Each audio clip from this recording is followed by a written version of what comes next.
안녕하세요. 오늘도 사연살롱을 찾아주셔서 감사합니다. 사연살롱의 청자입니다. 많은 사연을 듣다 보니 힘든 일, 즐거운 일들이 많이들 일어나더군요. 들으면서 울다 웃다 합니다. 저도 저희 이야기가 해보고 싶더라고요. 편안하게 잘 들어주셨으면 합니다. 저는 좋은 학력에 이름 있는 대기업을 다니시던 아버지 덕분에 나름대로 모자람 없는 유년 시절을 보냈어요. 워낙 어릴 때라 자세히 기억은 안 나지만 초등학생 때만 해도 친구들을 집에 초대하면 집이 넓고 좋다고 놀라곤 했거든요. 제 학용품이나 옷, 가방 등을 보며 예쁘다고 부러워하던 기억도 나고요. 그런데 갑작스런 아버지의 퇴직 후 경기가 급격히 안 좋아지면서 아버지는 번번이 이직에 실패해 우울증에 빠지셨어요.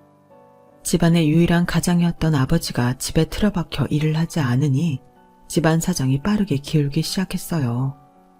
급기야 전업주부셨던 어머님이 식당에 취직하셔서 설거지 등 주방 일을 도맡아 하며 식구들을 먹여 살리기 시작하셨죠. 중고등학생 시절 제 기억 속 아버지는 집에 있는 시간 동안 주식을 해보겠다며 온종일 컴퓨터만 보고 계셨어요. 엄마는 안 그래도 여유 없어진 형편에 주식까지 하냐며 뭐라고 하셨지만 아버지가 없는 형편이니 주식이라도 해야 하지 않겠냐고 고집을 부리시는 바람에 부부싸움이 끊이질 않았어요. 엄마가 일을 하러 나간 틈에 몰래 주식을 하는 아버지를 막을 수 있는 사람은 아무도 없었어요. 저도 아버지가 주식을 하는 족족 돈을 날렸다는 소식을 들을 때마다 아버지를 뜯어 말리고 싶었지만 한참 어렸던 제 말을 들으실 리가 없었죠. 어쩌다 못 참고 그만 좀 하라고 이야기를 해도 어린 네가 뭘 아냐며 무시하셨어요. 엄마는 하루 종일 일을 하고 퇴근해서는 저녁을 차리고 밀린 집안일을 하시고 돈을 날린 아버지와 부부싸움을 하느라 늘 지쳐 보이셨어요. 마음고생으로 하루하루 수척해가는 엄마를 보는 제 마음도 고통스러웠죠. 제 중고등학교 시절을 돌이켜보면 하루빨리 성인이 되어 엄마를 도와드려야겠다는 마음뿐이었어요. 나중에 커서 결혼을 하게 된다면 절대로 주식하는 남자는 만나지 말아야겠다는 생각도 했고요. 왜 확실하지도 않은 확률에 그 큰 돈과 인생을 거는 건지 도무지 이해가 안 가더라고요. 그래요.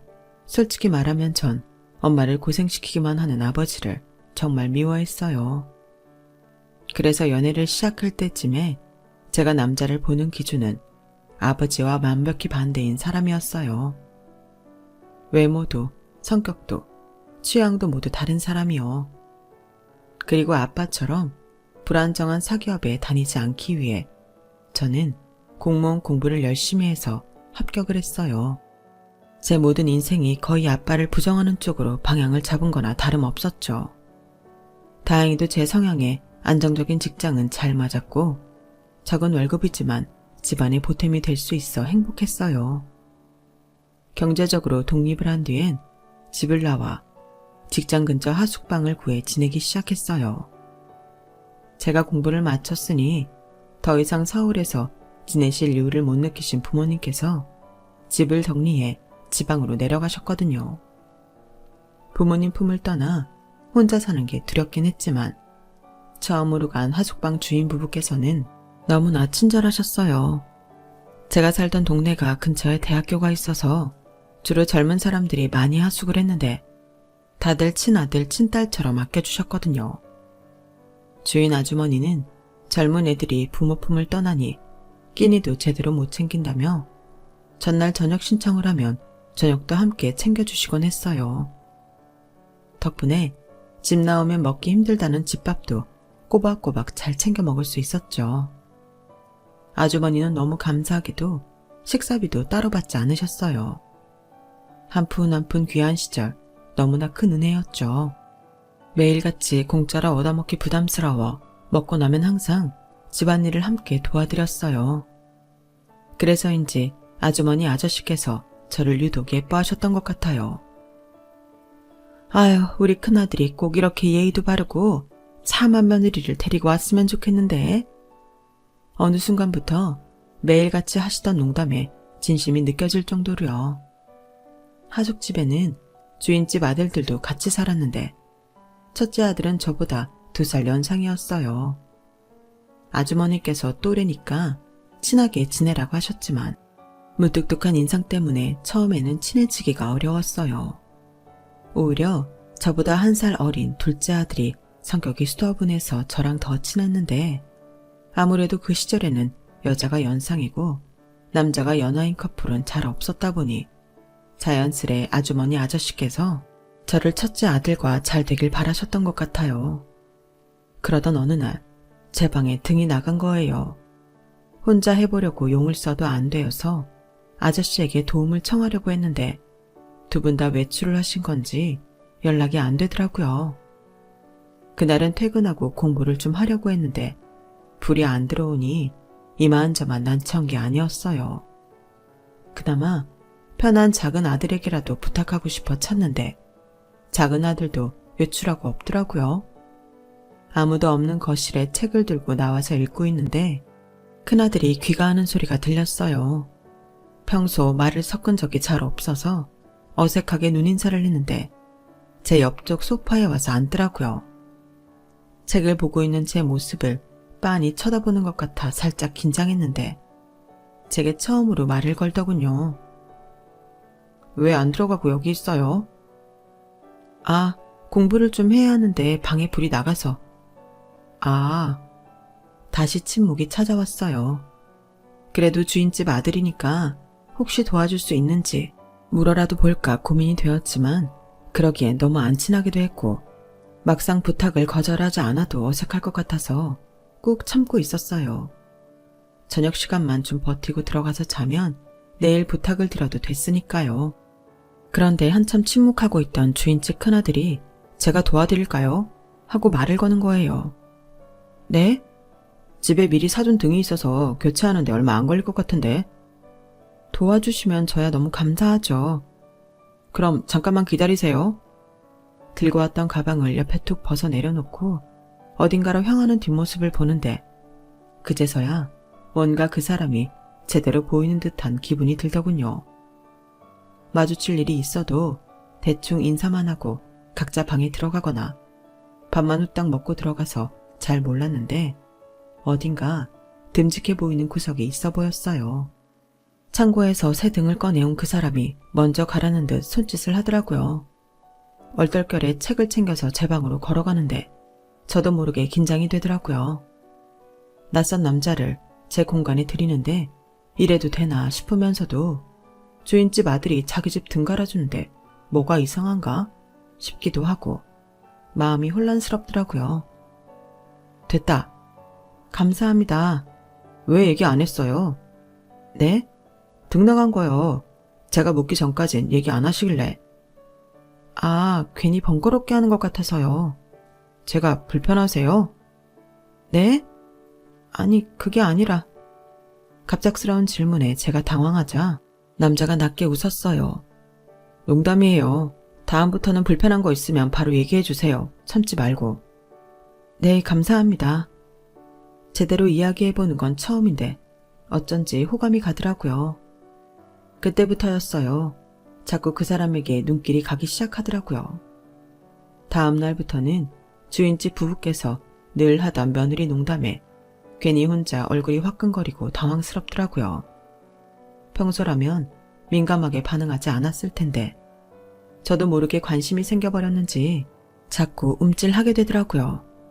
제 마음을 아는지 모르는지 내내 무관심한 듯한 태도를 보이던 그 사람은 제가 알아채기 어려울 만큼 천천히 다가와줬어요. 그날 이후로 오며 가며 몇 마디씩 주고받으면서 예전보다 가까워진 우리는 밖에서 만나기 시작했어요. 대화를 하며 알아가다 보니 이 사람은 저희 아빠와는 완전히 딴판이었어요. 다정하고 말수가 많은 저희 아빠와는 달리 말수는 적지만 묵묵히 저를 배려해 주었고 차가워 보이지만 따뜻한 모습을 보일 때마다 마음이 설레었죠. 은행이라는 비교적인 안정적인 직장에서 일을 하고 있었고 한탕주의 같은 생각을 경계하는 근면성실한 사람이었어요. 혹시나 해서 주식에 대해 어떻게 생각하냐고 물으니 질색팔색하는 점도 마음에 들었어요. 가치관이 비슷한 저희는 금방 사랑에 빠졌어요. 알면 알수록 좋은 사람 있잖아요. 이 사람이 바로 그런 사람이었어요. 처음에는 집주인 부부의 눈치가 보여 두 분의 눈을 피하며 밖에서 만났는데 사는 집이 같으니 반경이 좁아 어쩔 수 없이 들키게 되더군요. 주말에 최대한 집에서 멀리 떨어진 공원으로 가 손을 잡고 산책을 하고 있는데 주인집 아주머니께서 친구들과 나들이를 나오셨다가 저희와 딱 마주친 거예요. 어머, 얘 나연이랑 승호 아니야? 너희가 왜 여기에? 그 손은 뭐니? 아주머니. 너무 당황스러워 승호 씨의 손을 확 놓으려고 하는데 승호 씨가 그 손을 놓지 않고 더 꽉 잡았어요. 엄마, 저 나연이랑 만나요. 뭐? 앞으로도 계속 한 집에서 살아야 하는데 어떻게 두 분을 보라고. 저는 앞으로 펼쳐질 상황이 너무 두렵고 혼란스러웠어요. 비록 두 분께서 항상 저를 며느리 삼고 싶다고 농담하시기는 했지만 농담을 하는 것과 진짜 하숙생이 내 아들과 눈을 맞는 건 또 다른 문제니까요. 저도 모르게 눈을 한번 질끈 감고 뜨니 아주머니의 흔들리는 동공과 눈이 마주쳤어요. 죄송해요, 아주머니. 사실 따지고 보면 죄송할 일은 아니지만 그 상황에선 어쩐지 죄송한 마음이 들더라고요. 저를 참 잘 챙겨주셨는데 아주머니 입장에선 제가 아들을 홀렸다 생각하실 수 있으니까요. 살짝 사색이 되었던 아주머니의 얼굴이 천천히 환해졌어요. 뭐야? 장난치는 게 아니고 정말 둘이 만나는 거야? 그렇다니까요. 세상에 이게 웬일이야? 네가 웬일로 내 말을 다 듣니? 엄마 말을 들은 게 아니고 어쩌다 보니 그렇게 됐어요. 멋쩍게 웃는 승호 씨의 얼굴을 보며 머릿속이 혼란스러웠어요. 알고 보니 아주머니와 아저씨는 해주는 대로 받기만 하는 다른 하숙생들과는 달리 항상 감사함을 표현하고 뭐라도 도우려고 하는 저를 굉장히 좋게 생각하셨더라고요. 요즘 젊은 애들 중에 저런 애가 없다며 제 앞에서 며느리 농담을 치면서 승우 씨에게는 뒤에서 잘해보라고 적극적으로 이야기하셨나 봐요. 승우 씨는 처음에는 부모님의 호들갑 때문에 별로 관심이 없었는데 자꾸만 그 이야기를 반복해서 들으니 없던 관심도 생기는 것 같았다고 하더라고요. 실제로 저랑 대화해보니 잘 맞아서 만나게 된 후로 부모님께 얼른 이야기하고 싶었는데 제가 너무 부담스러워하는 것 같아 최대한 같이 숨겨준 거였어요. 아무튼 그렇게 저희는 교제 사실을 승호 씨 부모님께 오픈을 하고 정식으로 만나게 되었습니다. 연애할 때 가장 중요한 성격과 가치관이 잘 맞고 승호 씨가 워낙 제가 꿈꿔오던 이상형이다 보니 저희는 장기 연애 끝에 결혼까지 하게 되었어요. 예비 시부모님이나 다름없던 승호 씨 부모님께서도 20대 중반부터 저를 좋게 봐오셨으니 시집살이 걱정도 전혀 없었죠. 승호 씨에겐 형제도 작은 아들인 승현이 한 명뿐이었는데 승현이는 승호 씨랑 만나기 이전부터 편하게 지내왔던 사이라 말할 것도 없었어요. 오랫동안 함께 살아왔던 사람들이라 그런지 정말로 제 가족같이 느껴지더라고요.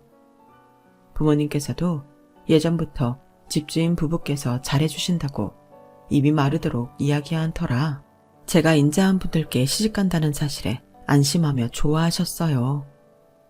그렇게 저희는 아무런 방해물도 없이 무사히 결혼에 골인했습니다. 결혼 후 2년 정도는 정말이지 거짓말이라 느껴질 정도로 아무런 시련도 없이 행복하기만 해서 정말 결혼하길 잘했다. 그때 그 하숙집에서 살지 않았더라면 어땠을까? 하며 행복의 겨운 날들을 보냈어요. 남편은 변함없이 잘해줬고 시부모님도 여전히 절 예뻐하셨고 이제는 제게 도련님이 된 승현이 역시 도련님이라는 불편한 호칭을 시부모님 안 보시는 곳에서는 빼고 편하게 이름을 부를 정도로 화목하게 잘 지냈죠. 그런데 그 행복은 어느 날 돌연 끝이 나버렸어요. 바로 도련님이 결혼하고 난 이후부터였어요. 저희 부부가 결혼을 준비하던 시기쯤부터 도련님이 연애를 시작하셨어요. 도련님과 4살 차이가 나는 어린 여자친구였어요. 저희 결혼식에도 와주고 2년 정도 사귄 뒤에는 두 사람 사이에도 결혼 이야기가 오가기 시작했죠. 저와 제 남편에게는 한없이 귀여운 막내 여동생 같은 느낌이라 특별히 교류가 없었어도 도련님과 잘 지낸다는 사실만으로도 예비 동서가 참 예뻐 보였어요. 그러던 어느 날 도련님이 저희 부부에게 한 가지 부탁을 하더군요.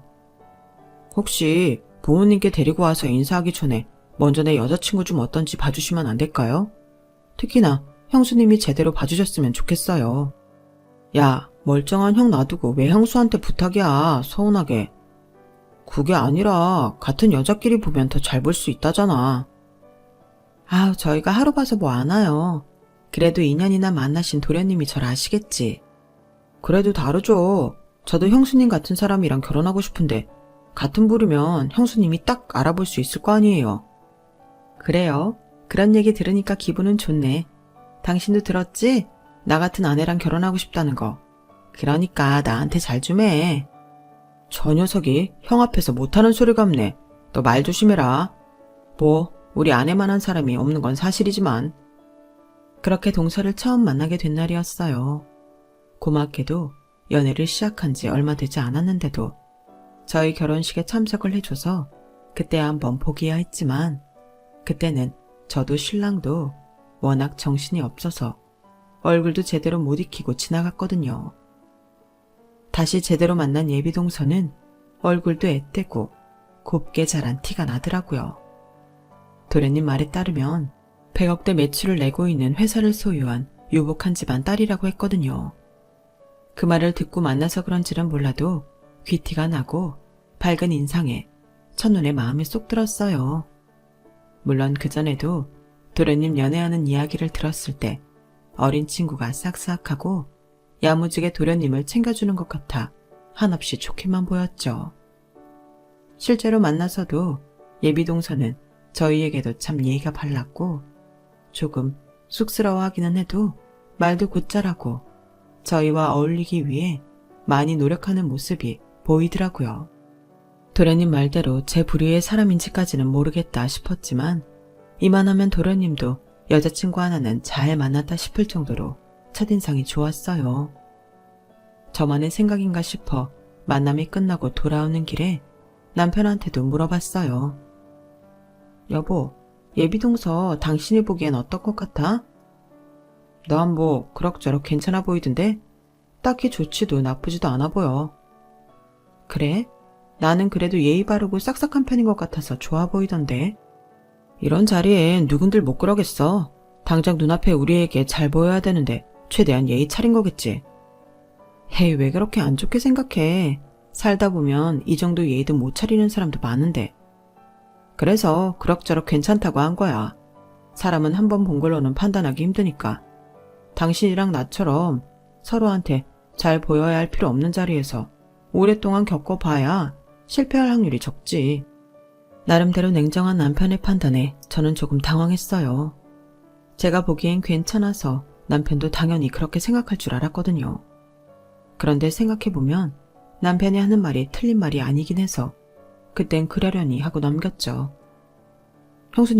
형수님 어떠셨어요, 제 여자친구? 제가 보기엔 너무 귀엽고 착해 보이던데요. 예의도 바르고. 저는 좋았어요. 도련님이 좋으면 된 거지 뭘 저한테 물어요. 두 사람이 지금까지 잘 만나고 있다는 게 그분이 괜찮다는 증거 아니겠어요? 그렇긴 한데 저희가 만난 기간은 2년이지만 집도 멀고 쉬는 날도 많이 안 겹쳐서 자주 보는 커플은 아니었거든요. 그렇다 보니 다른 커플들에 비해 대화가 많이 부족한 편인 것 같기도 해서. 그래서 형수님 의견이 궁금했어요. 그래도 우리 중엔 도련님이 제일 자주 만났는데 도련님 보는 눈이 제일 정확하시죠. 혹여나 제가 헤어지라고 하면 헤어지시게요? 남들이 다 별로라고 해도 내 눈에 예쁘고 좋은 사람이면 그게 내 짝인 거예요. 누가 뭐래도 도련님이 좋은 사람을 만나요. 불안해하지 말고요. 도련님이 너무 저의 의견을 궁금해하시니까 혹시나 제 의견이 도련님의 선택에 너무 영향을 미칠까봐 걱정이 돼서 한 말이었는데 그 말을 들은 도련님의 표정이 약간 굳더라고요. 그 표정을 보니 내가 편한 사이라고 너무 과하게 잔소리했나? 아님 말 실수라도 했나? 속으로 온갖 걱정이 들었어요. 오해를 했다면 어떻게 풀어야 하나 싶어서 잔뜩 긴장하고 있는데 도련님이 차마 예상도 못한 의외의 대답을 하시더라고요. 네, 저는 형수님이 헤어지려면 헤어질 건데요. 정색을 하고 말하는데 저도 내심 너무 놀라는 바람에 순간 분위기가 살짝 싸해졌어요. 몇 초 뒤에 간신히 정신줄을 붙잡고 웃어 넘겼죠. 에이, 도련님도 참, 뭐 이런 농담을 해요. 그리고 제가 도련님 부모님도 아닌데 뭘 제 마음에 안 든다고 헤어지라 말아 하겠어요. 옛날 하숙생 시절부터 참 저를 잘 따르는 동생이라 생각하긴 했지만 이렇게까지 제 의견을 신뢰하고 있는 줄은 몰랐어요. 살짝 의아해서 남편에게 이야기하자 남편이 엄청 웃더라고요. 걔가 이상하게 옛날부터 당신 말은 엄청 믿더라고. 부모님이 나랑 잘해보라고 하기 전부터 당신 사람이 괜찮은 것 같다고 나한테 계속 그랬었거든. 뭐? 그래? 그저 도련님과 친하게만 지냈다고 생각했는데 시부모님보다 먼저 저를 좋은 사람으로 봐줬다는 사실을 뒤늦게 알게 되니 기분이 참 좋더라고요. 하긴 저도 도련님을 도련님이라기보다 친남동생처럼 생각하고 있으니 도련님도 저를 친누나처럼 생각한다 해도 이상할 게 없기는 했어요. 저를 그만큼 좋게 봐주고 신뢰해주는 만큼 아낌없이 애정을 쏟아줘야겠다는 마음이 들었어요.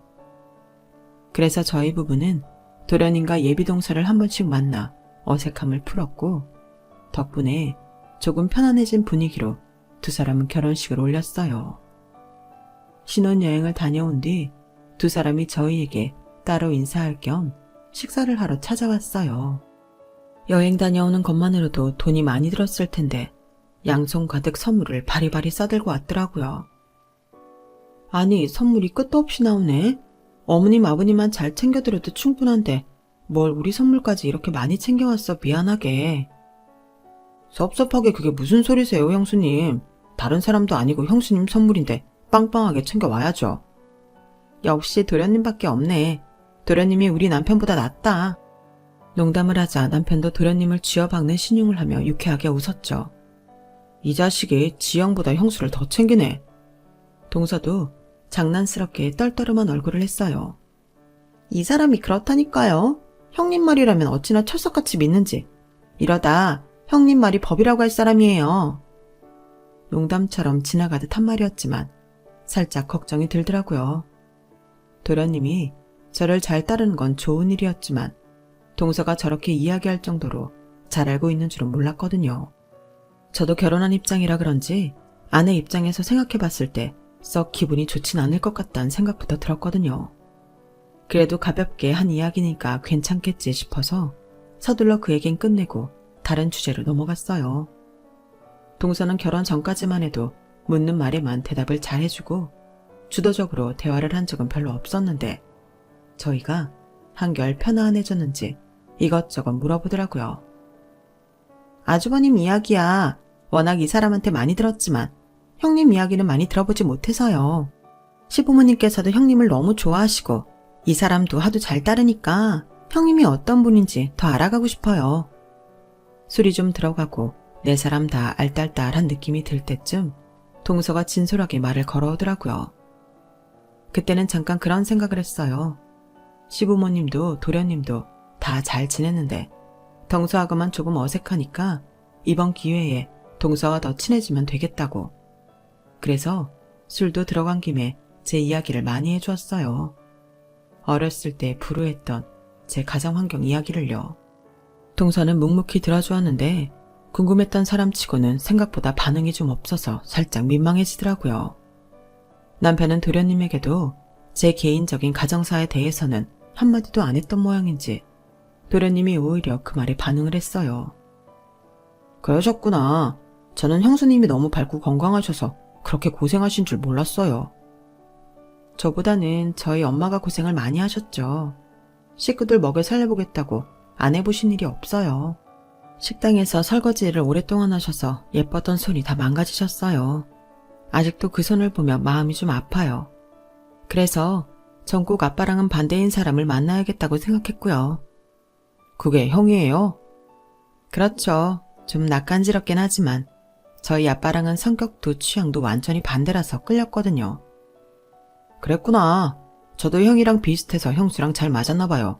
앞으로 잘 부탁합니다. 아니, 저도 결혼했으니까 이제 와서 하는 말이지만 옛날에 형수님 저희 집 하숙생으로 처음 들어왔을 때 반했었거든요. 지금은 전혀 아닙니다.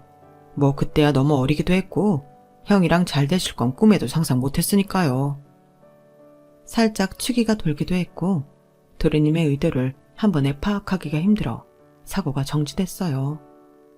자기가 무슨 말을 뱉고 있는 줄도 모르고 천진난만하게 웃는 도련님의 얼굴을 보니 술이 확 깨더라고요. 반사적으로 동서의 눈치를 살폈는데 역시나 싸늘하게 식어있더라고요.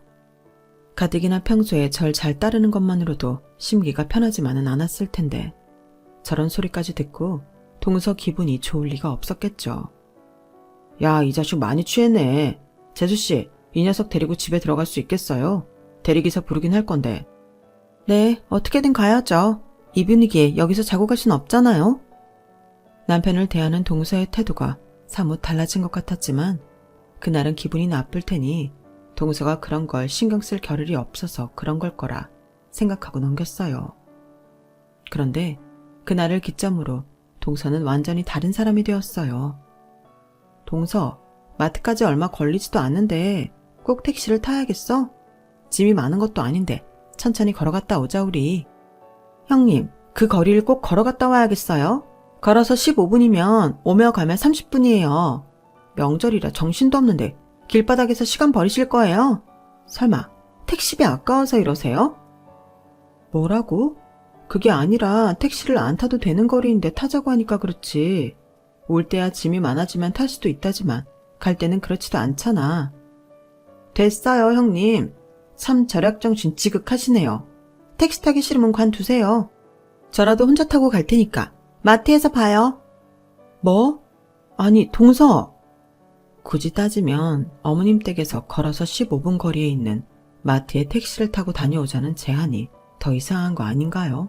그런데 동서는 전에 제 가정 형편 이야기를 들어서 그런지 자꾸만 제게 궁핍하게 굴지 말라는 식으로 이야기를 하더라고요. 무슨 말만 했다 하면 돈 아까워서 그러냐, 돈이 없어서 그러냐, 이런 식으로 결론이 나버리니까 저도 미치겠더라고요. 동서, 제사 음식들 명절이라고 재료값이 많이 올랐는데 마늘 같은 건 할인 들어간 걸로 사자. 형님, 지금 설마 제사상에 올리는 음식을 이런 신선하지도 않은 마늘로 요리해서 올리자는 거예요? 아니, 이건 메인도 아니고 요리할 때 쓰이는 재료잖아. 그리고 이게 못 먹을 걸 싸게 파는 것도 아니고 사람들 다 사 먹는 건데 뭐가 문제야. 아, 됐어요. 거지도 아니고 무슨 제사상에 올리는 음식까지 싼 걸로 퉁치려고 하세요. 어머님, 아버님은 형님 이러시는 건 알고 형님 예뻐하시는 거세요? 처음 한두 번은 동서가 그날 일로 받은 상처를 감당 못해서 저에게 푸는 거라고 생각이 들어서 내버려 뒀어요. 그날도 도련님과 크게 부부싸움을 했다고 들었거든요. 하지만 동서의 심술은 날이 갈수록 심해졌어요. 하루는 제가 주식 관련 뉴스를 보고 있었거든요. 웬일로 동서가 제 옆에 와서 앉길래 이제 마음이 좀 풀렸나 해서 말을 걸어보려는데 아니나 다를까 또 시비를 걸더라고요. 형님, 설마 주식 하시려는 건 아니죠? 주식은 무슨 주식? 비웃는 듯한 말투에 기분이 확 상했어요. 저희 아버지 이야기를 바탕에 깔고 하는 것 같았거든요. 하긴 그렇게 주식하는 사람들 혐오하고 한심하게 생각하시는 분이 주식을 하실 리가 없죠. 저는 혹시나 해서 한다고 하시면 말려드리려고 물어봤어요. 형님도 잘못되시면 안 되잖아요? 와, 그때는 정말 욕이 튀어나올 것 같은 걸 간신히 참았어요. 동서, 언제까지 이럴 거야? 동서가 나한테 이런다고 뭐가 달라져? 이제 결혼했으니 나한테 잘 보일 필요도 없고 다 끝났다 이거니? 무슨 말씀이세요, 형님? 저는 형님 걱정돼서 하는 말이잖아요. 가족끼리 이 정도 걱정도 못해요? 동서가 날 걱정해서 하는 소리라고? 동서 우리 집안 사정도 다 알면서 사람이 믿고 얘기해준 속 얘기를 약점 잡아 비아냥대면 돼? 동서 수준이 그 정도밖에 안 되는 사람이야? 네? 수준이요? 형님, 수준으로 따지면 제가 더 형님한테 실망했거든요. 남편이 하도 따르길래 뭐 얼마나 대단한 집 자제길래 그러나 했는데 세상에 주식으로 집안 다 말아먹은 한량이랑 식당 아주만 밑에서 자랐을 줄이야. 저도 실망이 이만저만이 아니에요.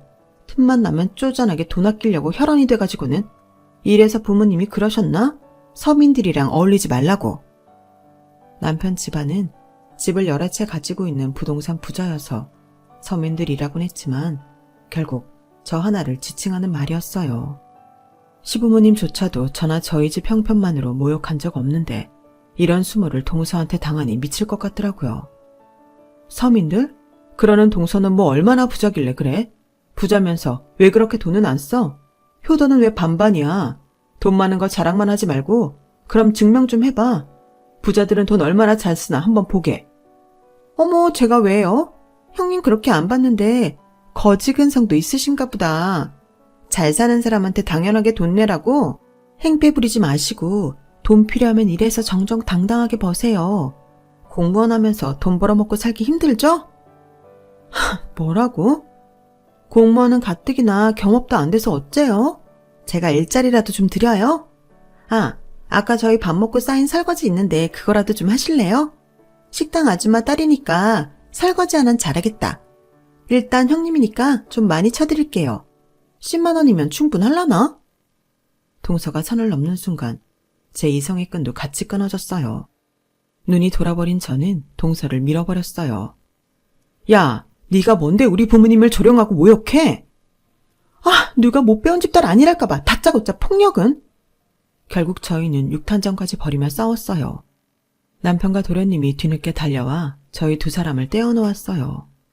시부모님은 앞에 잠깐 나가셔서 이렇게 추한 꼴이라도 못 보셔서 다행이었어요. 그날 저희 친정에도 들리기로 한 날이어서 집으로 가는 차 안에서 펑펑 울었어요. 나름대로 마음을 연다고 동서에게도 이런저런 이야기를 해줬던 건데 그걸로 제 가슴에 칼을 꽂으니 한이 맺히더라고요. 내가 미쳤지. 얼마나 봤다고 그런 속 깊은 얘기를 해서 제 무덤을 팠나 싶었어요. 게다가 도련님이 말실수를 한 건 도련님 실수지 제 실수가 아닌데 왜 저를 이렇게 미워하고 쉬게 하는지 이해가 안 됐어요. 생각할수록 화가 나서 목 놓아 울자 남편이 안쓰럽다는 듯 토닥여 주었죠. 여보, 곧 장모님이랑 장인어른 배워야 하는데 이렇게 울면 어떡해. 코도 너무 빨갛고 눈도 다 퉁퉁 부었다. 내가 미안해. 내가 다 미안해. 남편이 열심히 위로해 주었지만 역효과였어요. 받아주니 더 서럽더라고요. 그렇게 가는 길 내내 울어제끼다가 친정집에 도착했어요. 버선발로 마중 나오시던 부모님은 제 얼굴을 보자마자 기겁을 하셨어요. 세상에 나연아, 너 얼굴이 왜 이러니? 아무것도 아니야. 아무것도 아니긴 울었어? 너 설마 시댁에서 무슨 일 있었던 거야? 아니야 그런 거. 근데 왜? 오서방, 얘가 왜 이래? 저는 남편에게 이야기하지 말라는 뜻으로 고개를 저었지만 대답을 재촉하는 부모님의 성화에 못 이겨 남편이 부모님께서 들으셨을 때 불편하지 않으실 정도로만 간략하게 설명을 해드렸어요. 그 이야기를 묵묵히 듣고 있던 아버지가 갑자기 남편을 데리고 자리를 뜨시더라고요. 저는 설마 남편에게 뭐라 하는 건 아니겠지 싶어서 따라가려는데 엄마가 막았어요. 엄마, 남편은 잘못 없어요. 우리도 알지 그럼. 오서방이 우리한테 얼마나 잘하는데. 저 사람은 그런 생각할 사람도 아니고. 근데 아빠는 왜 저래요? 괜히 사람 긴장되게. 아빠도 다 생각이 있으시겠지. 그때 뭔가 모를 기시감이 느껴지더라고요. 부모님을 자주 뵙지 못해서 생각 못해본 부분이었는데 지방에 내려온 이후로 두 분이 부쩍 사이가 좋아지고 신뢰하는 것 같다는 느낌을 받았거든요. 그때는 한순간의 느낌이라 뭐지 하고 지나갔는데 그로부터 몇 년 뒤 제 촉이 맞았다는 게 증명됐어요. 형님, 저예요. 문 좀 열어주세요. 네? 어느 날 갑자기 동서가 술에 취해 찾아왔더라고요. 저는 동서와 육탄전을 벌인 이후로는 연락처를 차단하고 직접적인 연락을 주고받지 않고 있었어요. 가족 행사가 있으면 남편과 도련님이 서로 연락을 해서 소통을 했죠. 그런데 동서가 그런 식으로 찾아와 버리니 저와 남편 모두 깜짝 놀랐어요. 동서, 이게 뭐 하는 짓이야? 연락 한 통 없이 이 늦은 시간에? 형님께서 절 타단하셔서 연락을 아무리 해도 받지를 않으시니까. 동서랑 술 한번 잘못 먹었다가 일이 이 지경까지 와버린 것 같아서 동서의 술 취한 모습을 또 보는 게 기분이 좋지만은 않더라고요. 가뜩이나 상처받은 입장에 동서랑 별로 이야기하고 싶지도 않았고요. 왜 왔는데? 무슨 일 있어? 형님, 저 좀 용서해 주세요. 네? 뜬금없이 무슨 소리야? 예전에 제가 형님 못 살게 군 거요. 일부러 그런 거 맞아요. 남편이 형님 말만 따르길래 질투했는데 형님 예전에 좋아했다는 말을 듣고 꼭지가 돌아서 괜히 형님 무시하고 화풀이 해야 속이 시원했어요. 잘못했어요, 형님. 네? 동서가 비틀거리더니 제 앞에서 무릎을 팍 꿇었어요. 저는 놀라서 동서를 일으켜 세우려고 했지만 동서가 고개까지 푹 숙이고 일어날 생각을 안 하더군요. 동서, 많이 취했어. 나중에 정신 들면 다시 와. 나 이 상태로 얘기하기 싫어. 형님, 살려주세요. 네? 응? 저희 아빠, 저희 집 좀 살려주세요. 네? 그게 대체 무슨 소리야? 동서 부모님을 내가 어떻게 살려드려? 무슨 일 있으셔? 아프신 거야? 도무지 이해할 수 없는 소리를 늘어놓는 동서를 흔들어 대답을 재촉하자 동서의 눈에서 눈물이 펑펑 쏟아졌어요. 형님 아버님께서 저희 회사를 사버리셨어요. 뭐? 우리 아빠가? 무슨 돈이 있다고 대체 무슨 소리야 동서. 아버님께서 저희 회사 주식을 어마어마하게 사들여서 저희 아버지를 해임하려고 하세요. 살려주세요 형님. 저희 아빠 회사에 들인 공이 얼만 줄 아세요? 제발 아버님 좀 설득해 주세요. 네? 제가 다 잘못했어요. 저 좀 용서해 주세요. 제발. 동서의 입에서 쏟아지는 믿을 수 없는 이야기들에 저는 잠시 이게 꿈인가 싶었어요. 알고 보니 아빠께서는 동서가 저를 무시했다는 말을 듣고 동서의 회사에 대해 조사하고 천천히 주식을 사들이고 계셨다고 하더라고요. 제가 몰랐던 사실은 아빠께서 그렇게 열심히 파던 주식을 조금씩 성공시켜서 놀라울 정도로 형편이 훨씬 나아졌다는 점이었죠. 전업으로 하셔도 생활비 버시는데 전혀 무리가 없을 정도로 프로가 되셨다는 말에 저는 정말로 깜짝 놀랐어요. 나름대로 한 우물만 팠다면 한 우물만 파신 건데 그게 이렇게 잘 될 줄은 몰랐거든요. 어쩐지 항상 아빠를 한심하게만 생각했던 게 죄송스러워지더라고요. 동서, 그렇게 운다고 그게 해결이 돼? 회사 일이 떼쓴다고 되는 것도 아니고 나한테 와서 왜 이래? 자기네 회사가 100억대 매출이라며 사람 무시할 땐 언제고 손바닥 뒤집듯 자기가 불리해지니 무릎부터 꿇는 모습이 참 추하더라고요. 마음껏 비웃는 표정을 숨기지 않으니 속이 시원하더라고요. 동서는 급한 마음에 자존심도 없는지 계속 이 말을 땅에 박고는 빌었어요. 형님, 그래도 그동안이 정이 있잖아요. 앞으로 제가 정말 잘할게요. 그동안 상처드려서 정말 죄송해요. 제가 형님 부모님을 잘 몰라서 그랬어요. 미안해, 동서. 그건 우리보다도 더 어른인 분들의 사정이잖아. 동서네 회사에 딸린 인원이 얼만데 그걸 우리 사이에 화해하는 걸로 퉁쳐서 무능한 대표이사를 회사에 그대로 두면 쓰겠어? 해임이 되더라도 그건 동서네 아버님 역량이지. 형님, 정말 너무하시네요. 너무한 건 동서지. 한량의 식당 아줌마라고 무시하던 사람들한테 뒤통수 맞아보니 어때? 많이 쓰라리지? 그러니까 동서도 항상 겸손한 마음으로 살아. 이제는 동서네 아버님이 더 한량처럼 사시겠어? 부자는 망해도 3년 간다던데 그 3년 동안 잘 즐겨봐. 질척이는 동서를 억지로 일으켜 문 밖으로 쫓아내고 문을 잠가버렸어요. 문 앞에서 이년저년하며 고래고래 소리 지르더니 얼마 뒤 확인해보니 가고 없더라고요. 동서가 돌아간 걸 확인한 뒤 그 길로 저는 아빠께 전화를 드렸어요. 아빠는 마치 전화가 올 줄 알았다는 듯 태연히 전화를 받으시더라고요. 그 목소리를 들으니 괜히 웃음이 났어요. 딸, 무슨 일이야? 아빠가 보고 싶어서 전화했어? 아빠. 내 복수해준 거예요. 방금 남편한테 듣고 알았잖아. 당연하지. 난 네가 우리 집에 눈 띵띵 부어서 오던 날을 절대 못 잊는다. 시부모님도 아니고 어디 어린 게 맹랑하게 내 딸한테 기어올라? 그런 건방진 애들은 싹을 밟아줘야 돼. 그러니까. 나 완전 그동안 당했던 거 다 갚아줬잖아. 고마워요, 아빠. 100년 묵은 채증이 내려가는 것 같더라. 근데 언제부터 그렇게 잘 풀린 거예요? 나 진짜 깜짝 놀랐어. 꿈꾸는 줄 알았잖아. 진작 말해주지. 그럼 나도 조금은 응원했을 거 아니야. 네가 나 주식하는 거 너무 싫어하니까. 잘 돼도 별로 좋아하지 않을 것 같아서 그랬지. 이러다 또 안 될 수도 있으니까 말하기도 조심스러웠고. 그러게 원래 그런 말 하나도 믿음이 안 갔는데 이젠 좀 믿음이 갈 것 같네요. 수화기 너머로 들리는 호탕한 웃음소리에 어린 시절부터 묶여왔던 아빠에 대한 원망과 미움마저 날아가는 것 같았어요. 아빠가 언제나 가족은 뒷전이고 하고 싶은 일만 하고 사는 줄 알았는데 생각보다 저를 항상 염려하고 많이 신경 쓰고 계셨다는 것도 알게 되었고요. 그 뒤로는 아빠와 좀 더 애틋해졌어요. 가족이 더 화목해진 것과는 별개로 한 우물을 오래 파서 결국엔 뭔가를 해내셨다는 게 존경스럽게 느껴지기도 하더라고요. 제가 그토록 증오했던 아버지와 주식이 저를 지켜주는 순간이 오기도 하고 인생은 참 오래 살고 봐야 하는 것 같아요.